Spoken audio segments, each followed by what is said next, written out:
in the world. I'd like to just ask him to introduce himself. We'll start from this end and go around to here. And if you have anything to quickly say, we can do that. But you want to just start right over here? These two guys, we'll leave them out because they're with us. Please. Thank you, President Trump. John Addison at VTOL. We're here to ensure that you are going to be able to move all of this oil all around the world at the best price possible so that the influence that you have over the Venezuelans will ensure that you get what you want. Thank you. Thank you. Good point. Thank you, Mr. President. Ryan Sheffield of Formentera. My grandfather, Hugh Sheffield, was president of ARCO, Venezuela. Right. Thank you for what you did. Do you like what we're doing? There's a lot of shale there, a lot of upside. He would be very happy looking down. He'd be very proud of you right now, right? Yes, sir. Good. Thank you. Mr. President, Luis Rodriguez. I'm probably the only Venezuelan American sitting on around this table. I want to personally thank you for the courage of your actions over the last couple of weeks. I think I speak, and I speak of Venezuela in general in saying there's optimism. You've brought optimism to the table, and if the conditions are met, the opportunity is absolutely immense. I agree with that. That's true. Thank you. Well said, too. It's immense. This is a tremendous opportunity. Thank you. Richard Holton from Trafigura. We're working with your administration, Mr. President, to bring that Venezuelan oil to the United States. Our first vessel should load in the next week. Great. Good job. Thank you. I think the reason that most of us are here and thinking about the future is because we trust you initially to set this program up that will work and guarantee that this can be done. And there's a huge investment that needs to be done. We've all agreed on that. And certainly we need time to see that through. So thank you for what you've done. Thank you very much. Thank you. Mr. President, I'm Lane Riggs, CEO of Valero Energy, and we're one of those companies that refineries in the U.S. are uniquely configured to run Venezuelan oil, and we're more than happy as this opportunity expands for us to further invest in our refineries to produce more of it. And you're very much set up for the heavy oil, right? Yes, sir. That's great. That's great. We're ready for it. Thank you, Mr. President. Thank you for having us here. Thank you. And thank you for opening the door to a better Venezuela. We are a Spanish company, but we are fully committed to invest here in the States. We have invested over the last 15 years, $21 billion in the American oil and gas industry, in Pennsylvania, in the Gulf of America, in Texas, and in Alaska, with the discovery of Pica that is going to have the first oil this quarter, and is going to change, is going to reverse the declining history of that great state of Alaska. We are in Venezuela, Mr. President, with our partners of Eni. We produce the gas that guarantees the stability of a half of the grid power in Venezuela. So we are committed with this stability, and on top of that, we are on the ground. We have people, we have facilities, we have technical capabilities, and I take your point, Mr. President. We are ready to invest more in Venezuela. Today, we are producing 45,000 barrels a day gross of oil, and we are ready to multiply by 3 this figure in coming 2-3 years, investing hard in the country, following your recommendation, if you allow us, of course, and in the framework, commercial and legal framework that could allow this growth. So thank you, Mr. President. Thank you. Great job you've done. Thank you. Mr. President, thank you for having me. Matt Sheehy, I'm with Tallgrass Energy. We are an infrastructure business, so whether it's oil, gas, CO2, we move that around. So most of my customers are sitting around the table and happy to lend our expertise to what's going on in Venezuela to support the people. And obviously infrastructure is going to be critical to see it repaired. Thank you. Thank you. Mr. President, thank you. An honor to be here. Marianne Mannon, Marathon Petroleum.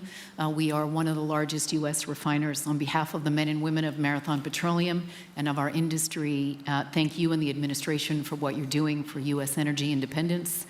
We have the ability and the capability of our assets to process Venezuelan crude, and the people of Marathon Petroleum stand ready to do so.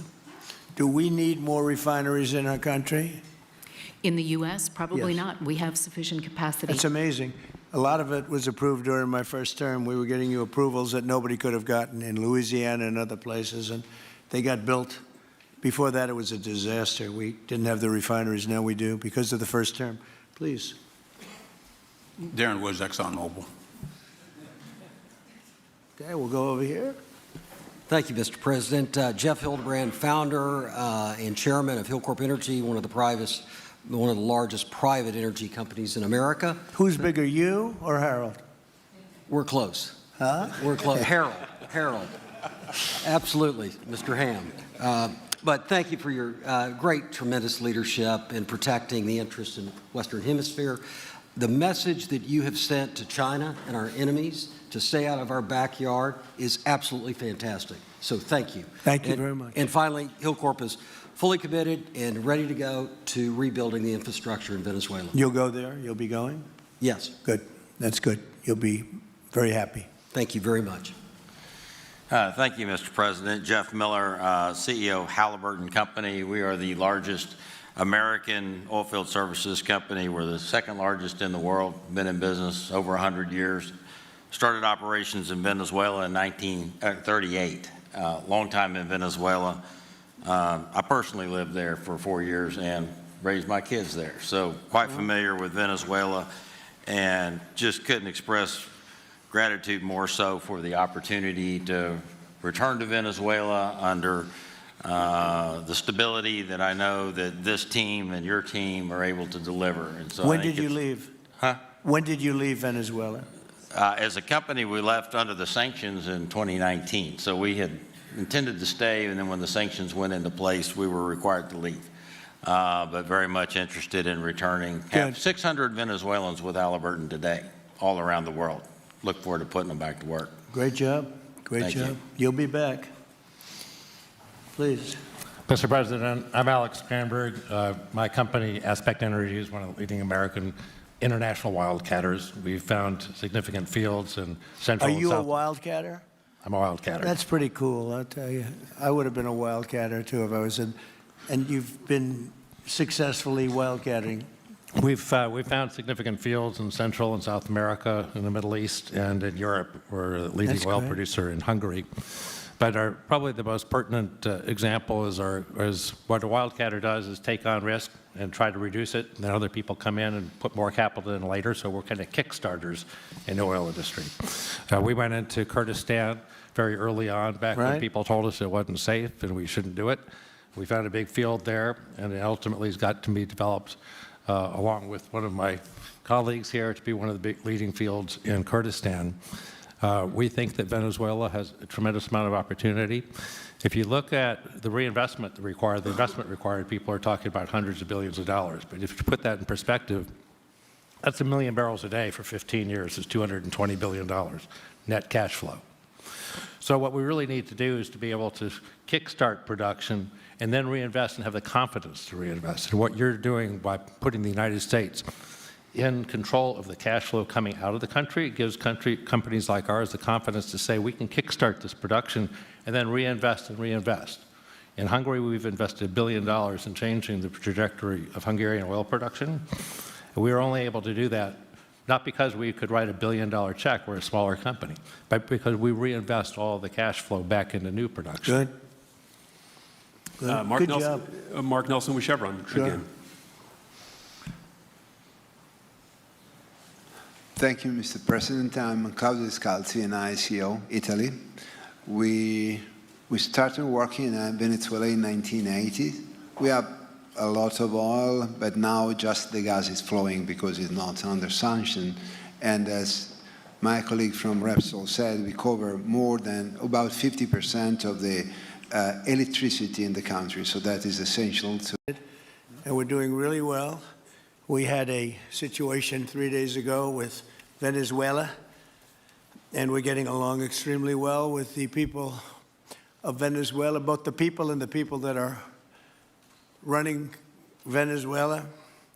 I just want to thank our military. What they've done is incredible. That was considered unprecedented, to go into a military fort with thousands of soldiers and others, and to come in with 152 planes going every which way, and very rapid speeds, and helicopters, and to come out with no deaths and the loss of no equipment. It was pretty amazing. Nobody's seen anything like it.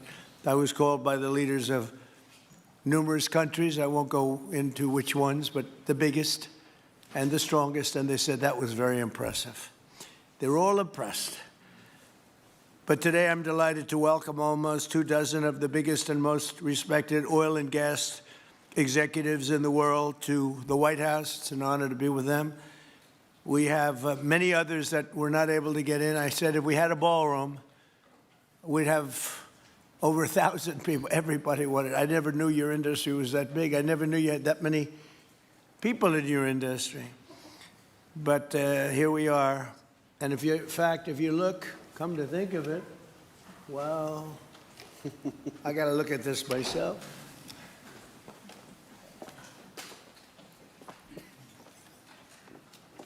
Wow. What a view. This is the door to the ballroom.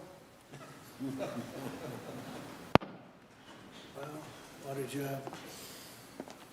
Unusual time to look, but I figure we might as well do it. If the fake news would like to go back and take a look, you can, but you'll see a very big foundation that's moving. We're ahead of schedule in the ballroom and under budget. It's going to be, I don't think there'll be anything like it in the world, actually. I think it'll be the best. We went from, this is, as you know, our biggest room, which would seat 100 for dinner, maybe, if you're lucky, if you're nice and tight. And the ballroom will seat many. And it'll also take care of the inauguration with bulletproof glass, drone-proof ceilings, and everything else, unfortunately, that today you need. So we're going to discuss how these great American companies can help rapidly rebuild Venezuela's dilapidated oil industry and bring millions of barrels of oil production to benefit the United States, the people of Venezuela, and the entire world. And yesterday, the number is 30 million barrels. I can't even, is that a correct number? 30 million barrels. You hear that, Peter? Of oil was given to us by Venezuela.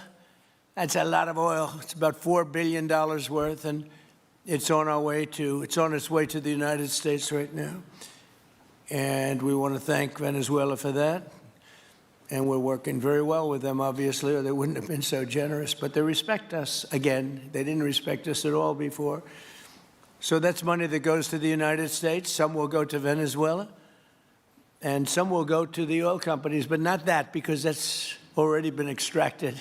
So when, you're not getting any of that, but when you start extracting, you'll get. But it's tremendous reserves, among the biggest in the world. Some people say it is the biggest in the world.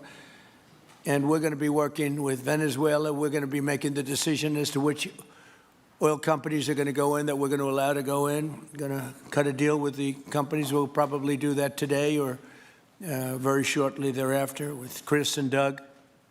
And we're dealing with the country, so we're empowered to make that deal. And you'll have total safety, total security.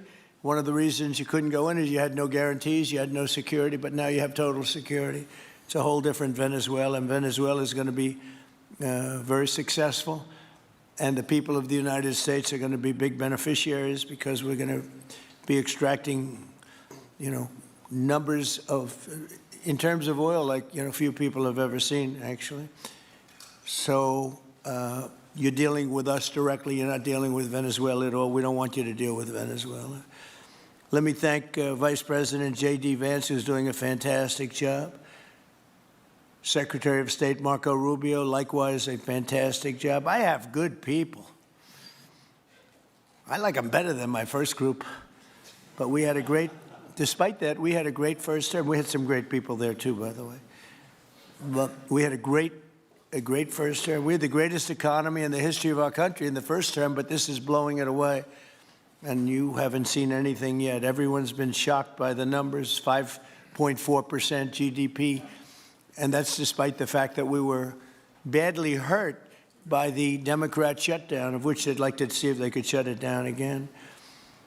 Secretary of the Interior, Doug Burgum, who's fantastic. Secretary of Energy, Chris Wright, recommended by Doug as being the greatest oil man anywhere in the world, because I wanted Doug for that job, Energy, and Doug said, no, sir, there's a man named Chris Wright. I said, who the hell is Chris Wright? He said he's the most talented oil man anywhere in the world. I doubt you can get him, because typically oil men make a lot of money, and women. They make a lot of money, but Chris came. You took one of the greatest salary cuts probably in history, Chris, right? But he's a fantastic person, loves our country, and many other important members of this team. And I want to thank them for their efforts. As you know, last week, the United States Armed Forces performed one of the most spectacular military operations in American history, apprehending the outlaw dictator Nicolas Maduro for his crimes against the United States, crimes for which he has now been indicted and is in federal court awaiting trial. And he killed many people, millions of people, actually, and allowed jails, prisons, mental institutions, insane asylums, drug dealers, drug addicts to pour into our country totally unchecked because of Sleepy Joe Biden's policy of open borders, the stupidest thing I've ever seen. We're getting them all out. The departure of Maduro makes it possible an incredible future for both nations, Venezuela and the United States, in which we will more closely integrate the economies of two major energy powers in the Western Hemisphere. Energy coming out of Venezuela was very small. One of the things the United States gets out of this will be even lower energy prices. We have people now getting gasoline for $1.99, $1.96, $1.95, $1.92 yesterday, somebody. And it used to be $3.50, $4, $5 a gallon. Think of that, $1.99. Decades ago, the United States built Venezuela's oil industry at tremendous expense with American skill, technology, know-how, and dollars. But those assets were stolen from us, and we had presidents who did nothing about it.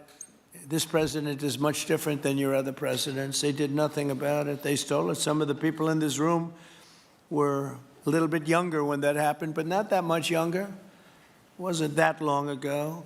But they stole our assets like we were babies, and the United States did absolutely nothing about it. So now we're doing everything about it. Now we're doing 500% about it, but it's a long time after the act took place.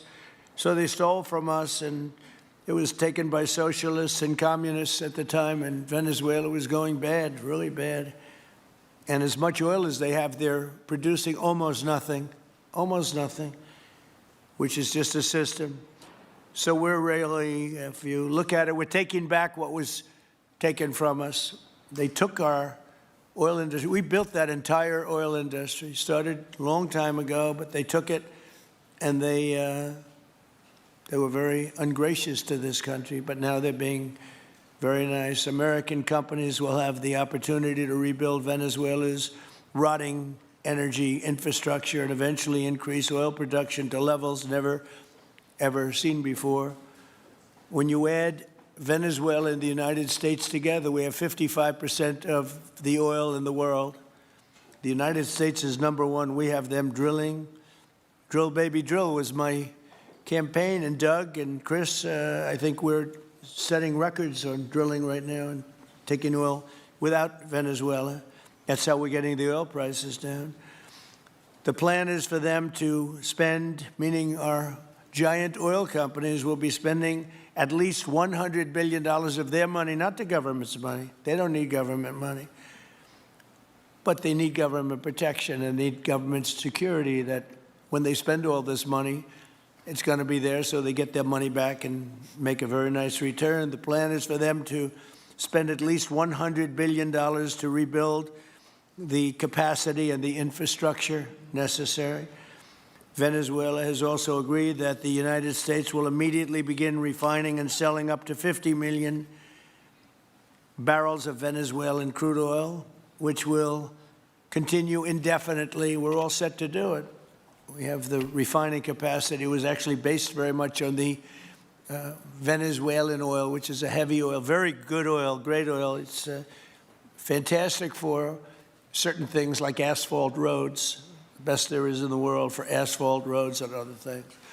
All of the companies here today are going to be treasured partners in bringing the nation of Venezuela back to life, restoring its economy, and generating great wealth for their companies and for their people, and also great wealth for the American people, and tremendous wealth for the companies that are going in. The companies that are going in, and if you don't want to go in, just let me know, because I got 25 people that aren't here today that are willing to take your place. So I just want to thank, these are people that I either know or I know of by reading lots of business magazines and journals and papers. These are the greatest oil people anywhere in the world. Harold Hamm, I see, is here. Harold, you know, there's a story about Harold Hamm that he could look at a piece of land, put a straw into the land, and oil pours out. Is that true about you? Whereas some of you guys have to invest hundreds of millions of dollars to find that oil. So we can't let that story be true. But they say Harold puts a straw into the land and oil comes gushing out. So you're not a big R&D person, are you, huh? He's called instinct for oil. Now, he's got other problems, but we won't talk about those problems. But he's been a great supporter of mine for a long time, haven't you, Harold? So congratulations. But we have, and I think Harold would agree, we have the greatest oil men and women anywhere in the world sitting in this room right now. And we have a lot of people that will be back to see us sometime next week. We're going to have another meeting for another group. But we're going to do this very quickly. We can have this done almost immediately. So I'd like to thank you all for being here. I'd like to invite Vice President Vance to say a few words, followed by Secretaries Rubio, Burgum, and Wright. And then we'll have a few words from representatives that are here and to discuss their ideas, a couple of them. We have Chevron, which has been, where's Chevron? Where are you? Yeah, far right. No, I thought you'd have a better location. You were the only one that was there for all that. I used to call you and say, what the hell is going on with Venezuela? He stuck it out. I don't know if you made money or not, but you stuck it out. I got to give you a lot of credit for that. Mark Nelson, thank you very much. Exxon CEO Darren Woods. Darren, thank you very much. How's Exxon doing? Okay? All right. They'll do a lot better now, won't they, huh? Exxon's been amazing. It's been an amazing company. And Conoco Phillips CEO, Ryan Lance, thank you very much. So you guys could say something, and then we'll take some questions from the press. And if anybody else would like to speak, we'll have you speak. We have all the time in the world. This is a big subject. This is massive wealth, and more importantly than massive wealth, it leads to lower taxes and a lot of jobs for Americans and for Venezuelans, but for Americans in this case. And I just, again, appreciate you all being here. And I'd like to ask J.D. to say a few words, please. Thank you. Thank you, Mr. President, and thanks to everybody for being here. You know, as a Marine Corps veteran for my entire lifetime, presidents, and let's be honest, they were Democrats and Republicans, would send the American military to far-off places. They would get us involved in these endless quagmires. They would lose hundreds or thousands of American lives, and the American people would get nothing out of these misadventures. And now you have an American president who's empowered the American military to stop the flow of drugs into our country and to ensure that we, as opposed to our adversaries, control one of the great energy reserves that exist anywhere in the entire world. And he did it without losing a single American life in the process. It was an amazing operation. It's going to make our country richer. It's going to make our country more powerful. It's going to make our country safer. And it's going to lead to the decline, the further decline of drug overdose deaths in the United States of America. An amazing thing, and I'm happy to be here to talk about how we can make it an even bigger and better operation for the American people. Thank you, sir. Thank you very much. Marco?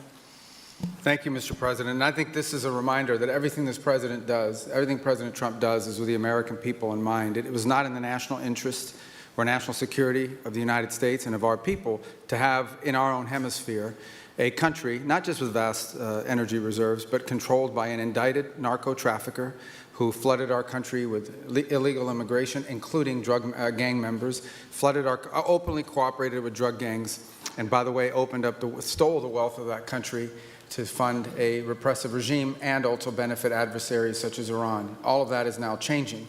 As part of this process, The first phase, of course, is the phase we're in now, which is the stabilization phase. We did not want to see destabilization in the country. We're working very cooperatively with the interim authorities there to provide a market for the sale of the wealth of Venezuela in such a way that benefits the people, both of the United States, but also the people of Venezuela. And as a reminder to everyone, the President announced this just 2 days ago, every penny, everything they buy with the money that they're making from the oil now, Mr. President, will be bought from America. And that includes everything from equipment for the oil industry to food to medicine and everything in between.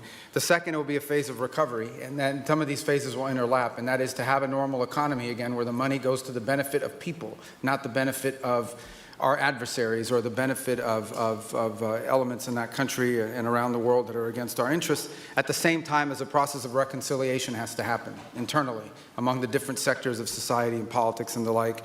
And finally, the third phase, which is the most important of the three, is when the country fully transitions into a normal country that we have strong economic and diplomatic and relations with, that is friendly towards the United States, that's not a foothold for our adversaries, that serves our interests, but also the interests of the people. It'll be a country that is wealthy, a country that is prosperous for the people, not for a handful of criminals, but also a country that is supportive of our interests in the region and throughout the world. And we thank you, Mr. President, and the team you've assembled that have brought us to this point. A lot of work remains, important work, but this is historic. Okay, thank you very much. Doug?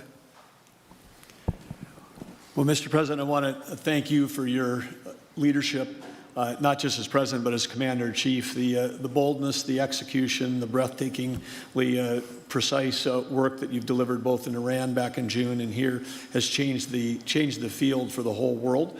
And you always ran about the idea of peace and prosperity. And in Venezuela, as you know, this was a playground for every bad actor in the world. We had Russians, Iran, terror groups, all of them profiting from this criminal organization that was pretending to run the country. That makes America safer. You've secured the border, we're stopping the flow of drugs, and now with the normalization of relationships on an economic basis, it's going to mean tremendously for the prosperity of the American people. So I just want to say again, congratulations to you and to the entire leadership team. It's been an amazing, historic week on the scale of things that we haven't seen perhaps for 125 years in terms of the U.S. Exerting its influence over Latin America in a way that's going to make a change for generations. And on behalf of all the oil executives that are here today, Chris and I want to say thank you to all of you. It's your technology, your innovation that has put America in the place where today we are the most energy dominant country in the world. And that position is what's allowed us to take the action that we're taking with statecraft, with military action. None of that would happen if we were dependent on everybody else for energy. So you're a big part of the reason that we're able to move the way we are today, and we're grateful that you're here to be part of the solution going forward. Thank you, Doug, and you are doing a fantastic job, and we appreciate it. Everybody appreciates it. They know who's doing well. Chris Wright? Thank you, Mr. President.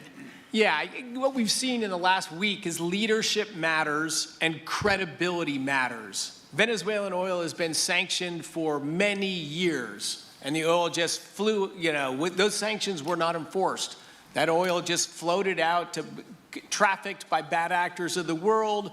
The resources weren't gone to a central place. The corruption and decline of Venezuela has been a crisis for the people of Venezuela, and as Secretary Rubio said, massive spillover effects in the United States, in crime, in drugs, in kidnappings, and in taking a huge resource base and making it not exploited, not developed. The whole world is a poorer, less opportunity-rich place because of that.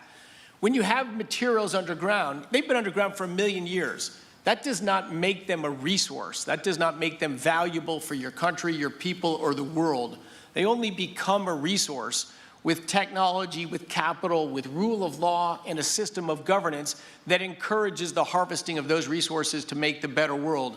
And we see here the dramatic contrast between the United States, which may have less oil underground than Venezuela. We have 20 times the production of Venezuela, 20 times the impact of human betterment, massively better quality of living here in the United States. That was at risk under the last administration. We've seen a lot of attacks on the energy that makes the world go round. President Trump's election has removed those risks, has embraced reality about how the world is energized, and we are at record production of oil in the United States, record production in natural gas in the United States. We've seen a meaningful decline in gasoline prices, diesel prices, travel prices because of jet fuel. And now President Trump is taking the genius of a different way to try to solve a 25-year festering problem in Venezuela, that all the traditional things have not worked. But ordering both a tremendous military operation to remove the heads of a criminal organization masquerading as a government, and then to use the power of our military, not to fire bullets, but to stop the flow of Venezuelan oil to the world, immediately gave us leverage over the interim authorities in Venezuela and has allowed us to be in this position today where the actions of this government can massively improve Venezuela for the better, and the bigger impact is to massively improve the quality of life, affordability, safety, and security of the United States. Very proud to be here. And we'll turn it over to Mark Nelson, who's the vice chairman of Chevron. Chevron has been in Venezuela for over 100 years, continuously. Mike Wirth, the CEO, had a knee replacement recently. He's not here. Mark is a tremendous leader in our industry, and I'll turn it over to him. Thank you, Secretary Wright. Again, I'll send Mike Wirth's regrets. He really wanted to be here, Mr. President. Right. Great guy. On his behalf, I have 3 very quick thank yous and an assurance I'd like to provide you all. The first thank you, Mr. President, is to you. It's thank you for convening this gathering. It's thank you for your leadership, and thank you for continuing to keep American energy domination in the forefront. So thank you for that. Thank you very much. The second thank you actually is to the cabinet. So Secretary Rubio, Secretary Burgum, Secretary Wright, your ability and commitment to continue to engage with the parties around the table to keep the world working is greatly appreciated. So thank you for that. And the final thank you actually would go to our Venezuelan employees of Chevron. They have been working tirelessly to operate safely, protect the environment in country, and their dedication and skill will help us in this next chapter. And finally, I'll close with the assurance. For more than a century, Chevron has been a part of Venezuela's past. We are certainly committed to its present, and we very much look forward as a proud American company to help it build a better future. And so, Mr. President, thank you for your leadership. And you really suffered there. You stuck it out.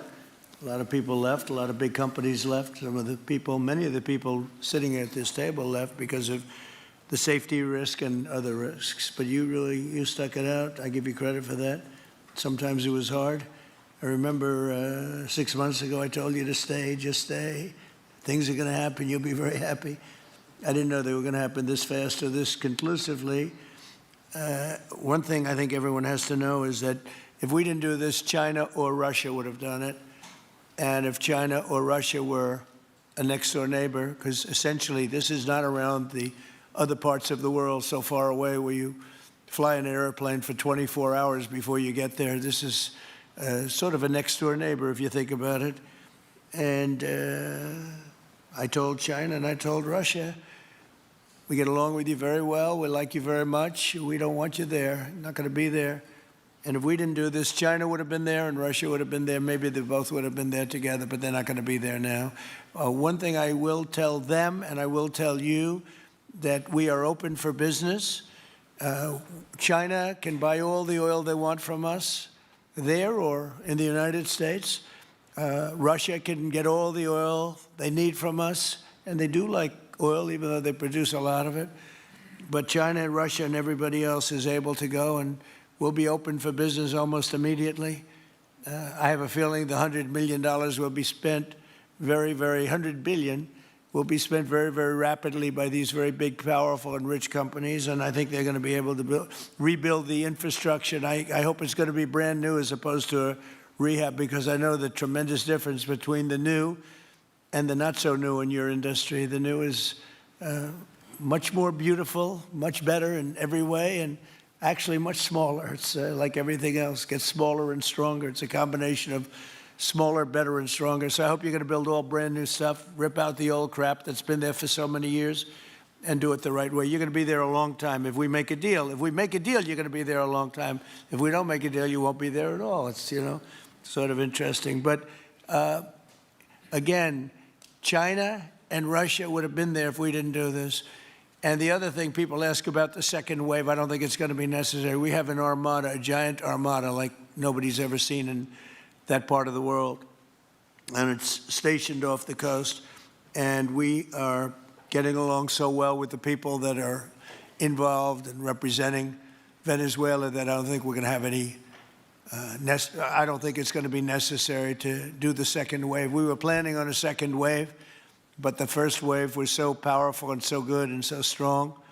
And frankly, the people in the country, they did the right thing. They were smart. They did the right thing. They didn't want to go through a second wave. But we've got a tremendous number of the most powerful ships in the world right there. I don't think we're going to have to use that. I'm happy to say that. I don't think we're going to have to use that at all. If I could ask Chevron, you did a great job. I want to thank you. And ExxonMobil, if you would say a few words, and then followed by Conoco, great companies, massive companies, great companies. Exxon, please. Sure. Thank you, Mr. President. I appreciate the invitation and the opportunity, frankly, for the entire industry to show up and provide a perspective. Frankly, we've been kind of unresponsive to the press regarding Venezuela, but I guess today's the opportunity to address the press directly with respect to a number of questions that have been asked of ExxonMobil. First and foremost, obviously, is the interest that we have in Venezuela. And I think, you know, the way I would position that, I think one of the reasons why we see many of the industry players here is we're in a depletion business for a product that is in great demand and will be in demand for many, many, many decades to come. And as a depletion business, the biggest challenge we have is finding resources.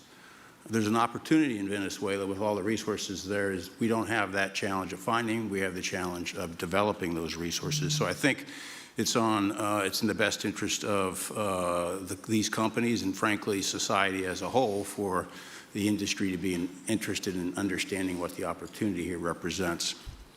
I'll just share a philosophy that ExxonMobil has when we enter countries because we do business all around the world in a number of different regimes. We take a very long-term perspective. The investments that we make span decades and decades, so we do not go into any opportunity with a short-term mindset. And there's a value proposition that we have to meet. It has to be a win-win-win proposition. Obviously, it has to be a win for the company and our shareholders and to generate a return for the investments that we make. It has to be a win for the government.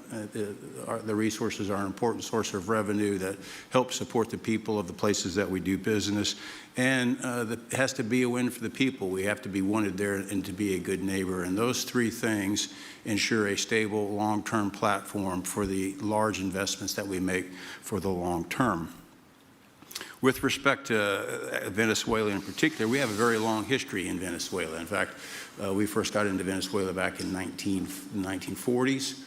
We've had our assets seized there twice. And so you can imagine to re-enter a third time would require some pretty significant changes from what we've historically seen here and what is currently the state. If we look at the legal and commercial constructs and frameworks in place today in Venezuela, today it's uninvestable. And so significant changes have to be made to those commercial frameworks, the legal system. There has to be durable investment protections, and there has to be a change to the hydrocarbon laws in the country. We're confident that with this administration and President Trump working hand in hand with the Venezuelan government, that those changes can be put in place. And with respect to the Venezuelan government, that perspective we don't have a view on. We haven't talked to the Venezuelan government, and obviously we have yet to assess the people's perspective with respect to ExxonMobil entering the country. In the short term, there are things that can be done while these longer-term issues are being worked. For us, we haven't been in the country for almost 20 years. We think it's absolutely critical in the short term that we get a technical team in place to assess the current state of the industry and the assets, to understand what would be involved to help the people of Venezuela get production back on the market. With the invitation of the Venezuelan government and with appropriate security guarantees, we are ready to put a team on the ground there. We also have a integrated set of capabilities from production to refining to trading, and I think we can be of assistance to getting the Venezuelan crude to market and realizing a market price to help, again, with the financial situation in Venezuela. So those are my short-term perspective that I have. I'd say maybe close with a thank you, Mr. President, for the work that you've done to secure not only the national security, but the energy security of the region. And then thank you, Secretary Rubio, Secretary Wright, Secretary Burgum, for your leadership in this matter. Thank you. How long would it take you, Darren, as Exxon to, if we make a deal, and if we make a deal, how long would it take you to get in there and get started? Well, the first step, this technical team, as I talked with Secretary Wright earlier this week, we started from the beginning to put the team together so that if and when it was needed, we could hit the ground almost immediately. So we can hit the ground within the next couple of weeks, start the assessment, and then from there we need to understand. That's what we want. We want speed and quality. That's what we want. Thank you, Darren. And Conoco, Ryan. Thank you, Mr. President. Appreciate the opportunity to be here too, and you've assembled a great team. And our congratulations as well for removing one of the terrible people in the world and bringing them to justice. It was quite amazing. I think you've given hope to the people of Venezuela again, which I think is quite remarkable. And we've been on the other end of that despot regime a long time. Our assets were expropriated. I had a little bit more hair when that happened. And you know, I think we're the largest non-sovereign credit holder in Venezuela today. So we're in a bit of a different situation, but I think your big and bold idea to use energy commerce instead of conflict is something that could make a real big difference in Venezuela. And our company certainly stands ready to help in that endeavor. Encourage you to continue to think bigger and even bolder. And we've had some discussions with your energy team about that as well. As we think about the other people that need to be in this room and in this discussion are the banks, and including probably the Exxon Bank, as we think about how the debt needs to be restructured and the financing to deliver the billions of dollars that are required to restore their energy infrastructure. And I think as we think that big and bold, we need to be also thinking about even restructuring the entire Venezuelan energy system, including PDVSA. And I think if we can do that and think bold, there's an opportunity to be quick, fast, and restore the quality of what's happened in Venezuela, or what's been lost in Venezuela over the course of the last 25 years. So thank you for this opportunity. Well, thank you very much, and you'll get a lot of your money back. We're going to start with an even plate, though. We're not going to look at what people lost in the past, because that was their fault. That was a different president. You're going to make a lot of money, but we're not going to go back. You left a lot of money behind, I guess, huh? What number? 12 billion. How much? 12 billion. Well, it's a good write-off. It's already been written off. It's been written. All right, thank you. You'll make it back one way or the other. You're all going to do very well. I think really very well. Marco just gave me a note. Go back to Chevron. They want to discuss something. Go ahead. I'm going back to Chevron, Marco. Thank you, Marco. Was there a question, Mr. President? Yes, go ahead, Marco. What are you saying here? Mark, if you can update us on operations in the ground and with the appropriate approvals, what you might be able to achieve in the next 12 to 18 months, give us a little view from the ground. You bet, you bet. So today, Chevron has 3,000 employees in 4 different joint ventures in Venezuela today. And over the past 5 to 7 years, they've taken production from about 40,000 barrels a day to 240,000 barrels a day, essentially getting those facilities and that equipment up to standards that would be something that people in the room would be more accustomed to. Given the work we've done with Secretary Wright and Secretary Burgum and even Secretary Bessent, I think we have a path forward here very shortly to be able to increase our liftings from those joint ventures 100%, essentially effective immediately. We are also able to increase our production within our own disciplined investment schemes by about 50% just in the next 18 to 24 months. And that's just leveraging what's on the ground. So to Secretary Rubio's comments about phase 1, this is taking the momentum of improvements we've already made there locally and building on those and creating more momentum for the people of Venezuela.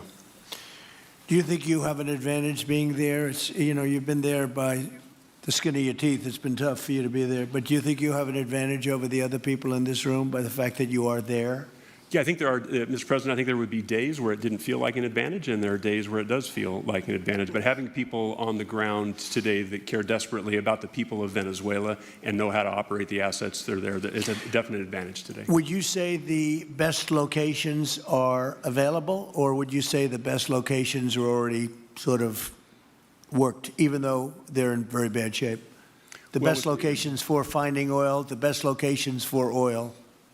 There are more opportunities than not, Mr. President. With 300 billion barrels of reserves and resources in country, there are lots of opportunities for many companies. Will you be building new, or will you be using the old infrastructure that you have? Yeah, today it's a little bit of a mix, but today it's mostly us taking the equipment of today, getting it to the standards that we are accustomed to your comments about making it how it should be today.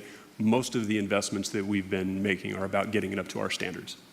Well, I think you're going to make an investment, but you're going to get your money back very quickly, and that's part of our thing. We're going to have you get your money back fast, and then you'll give a lot to Venezuela and to the United States after that. Okay, so you'll be in good shape.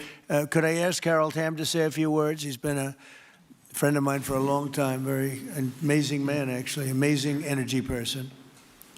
Well, thank you, Mr. President. It's good to be here with so many dignified people. And this effort particularly, and thank you for your effort for what you've done here, taking this despot out of that area. And the world dealt with him way too long. Certainly our industry knows that this is a real jewel that can be developed for the people of Venezuela, and also benefit the world. And like Secretary Wright said, it has not been done. That's not been done in the past, and they had a good chance at it. Brought someone in that totally took it down, as everybody knows here, and that was Chavez, and we know what happened to him finally. But you know that ruined the industry in Venezuela, and all of us know how that happened, ended very well, very wrongly. So anyway, we're glad to see what's happened here, and look forward for the opportunity for a lot of people in this room, but also for America and the country itself. Are you going to be involved in going in? Because, you know, he's in North Dakota and he's in Oklahoma and some incredible places. It's a little bit different, but there's no doubt about you won't have to worry about the straw too much here. You can just go at it. Are you going to be one of the participants? Well, certainly, you know, I'm an oil finder, like you said. You know, Barry Spitzer, you know, told that story. The coach. And he's kind of exaggerated a little bit. It doesn't come out quite that easily usually. But anyway, great story. I love it. And I love Barry. Barry's the one that told me this. Yeah, he's a champion, you know, in a lot of ways. So love that story. Certainly, it excites me as an explorationist.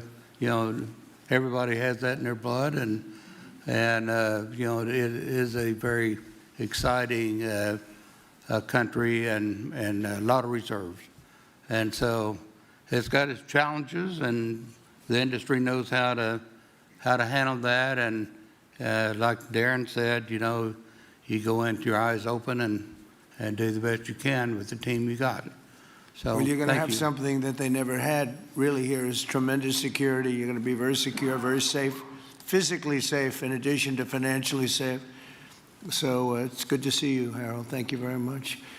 Does anybody have anything to say before we get to the press? What does Cuba have to do to avoid the same fate as Venezuela? What does Cuba have to do? Well, Cuba's in bad shape. Cuba relied on Venezuela for oil and for money. And nobody really knows what's going to happen with Cuba. They're doing very poorly. They're really third world all the way. And we have a lot of great Cuban Americans. And I would say Marco fits very solidly into that category. And I might ask you to say a few words about, we were discussing it before, Cuba is a very different, they don't have energy, they don't have oil, but they would live off of the oil from Venezuela, and what they do have is very strong people and very powerful people militarily, and they would protect the people running Venezuela, and they would take in a lot of money from Venezuela. Now they don't have that. They won't be taking in any money. So, Marco, what do you think? Well, I mean, the fundamental problem in Cuba is that it's run by incompetent people that don't know what an economy looks like, much less a functioning one. They've made a choice, and that is they would rather have political control over their people than they would to have an economy that functions. And they've gotten away with it for 60-something years because they've had donors, the Soviet Union, and now most recently Venezuela, but that's now gone. So the people in control in Cuba have a choice to make. They can either have a real country with a real economy where their people can prosper, or they can continue with their failing dictatorship that's going to lead to systemic and societal collapse. So it's a very stark and dramatic choice, and it's one we hope to make the right one. We don't have an interest in a destabilized Cuba, but that would be their fault because they refuse to allow the people of Cuba to have either economic or political freedom for that matter. And you have a lot of people in this country that want to go back to Cuba and help Cuba. A lot of people have left, they came in penniless, they didn't have anything, and they've become very rich people in our country, and they want to very much go back and help Cuba. So that's something that Cuba has that a lot of other places don't have. Peter? President Trump, thank you. I do want to ask you about Minnesota, but first, just more on topic. President Zelensky said that he was watching with the rest of the world as you made this order to go and capture Nicolas Maduro. And he said, if that's how it works with dictators, then the United States knows what to do next. Sounds like he wants you to go and capture Vladimir Putin. Would you ever order a mission to go and capture Vladimir Putin? Well, I don't think it's going to be necessary. I think we're going to have I've always had a great relationship with him. I'm very disappointed. I settled 8 wars. I thought this would be in the middle of the pack or maybe one of the easier ones. And I don't know if you know, Peter, the last month, they lost 31,000 people, many of them Russian soldiers, and the Russian economy is doing poorly. I think we're going to end up getting it settled. I wish we could have done it quicker because a lot of people are dying, and mostly soldiers. They get hit in Kiev and they get hit a little bit here and there, and people are dying there too. But largely, it's the soldier population. When you have 30,000, 31,000 soldiers dying in a period of a month, 27,000 the month before, 26,000 the month before that, that's bad stuff. So, as you know, President Biden gave $350 billion to Ukraine to fight, and we would never get that back, although I did make a rare earth deal to get it back, so we will be getting it back, but shouldn't have done that. It was a bad thing to do. I will say that right now, because I was able to get NATO to up GDP from 2% to 5%, NATO's got a lot of money, and they're paying for everything. We're not losing any money. We're making a lot of money, I guess, if you think of it, because we're selling them military equipment. They're probably giving it to Ukraine. But we're selling them to NATO military equipment. We're getting full price and all of that. But that's not a big deal to me. What is a big deal is stopping a war where 30,000 people are being killed every single month. On Minnesota, the vice president yesterday suggested that Renee Good, who was killed by this ICE officer, was part of a broad left-wing network. What has your team told you about this broad left-wing network? Who is in charge of it? Who's part of it? What's it called? Well, I haven't seen the vice president's statement, but he's generally very accurate. I hate to say. Look, I watched that yesterday, and there were a lot of different forms to it. But there was a woman screaming, shame, shame, shame, shame.